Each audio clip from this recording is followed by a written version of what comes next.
রাজনীতিতে তিনি যে কেন্দ্রবিন্দুতে ছিলেন, আমি সেই কেন্দ্রবিন্দুতে ছিলাম। আমার মনে আছে বাংলার মুখ্যমন্ত্রী, আমি বাংলা বন্ধের ডাক দিয়েছি, কিন্তু তার সঙ্গে আমার কখনো রাজনৈতিক তিক্ততা তৈরি হয়নি। তার সঙ্গে যখন কথা হতো অত্যন্ত স্পষ্ট, সুন্দর, সৌজন্যতা রক্ষা করেই কথা হতো। একটা সামাজিক বন্ধুত্ব আমাদের মধ্যে ছিল এবং সামাজিক বন্ধুত্বটা কখনো আমরা ভাঙতে দিইনি, উনিও ভাঙিনি, আমরাও ভাঙিনি।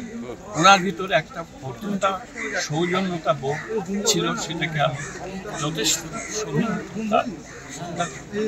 তার মৃত্যুতে আমি মনে করি বাংলার রাজনীতির ক্ষেত্রে একটা বড় সমস্যা।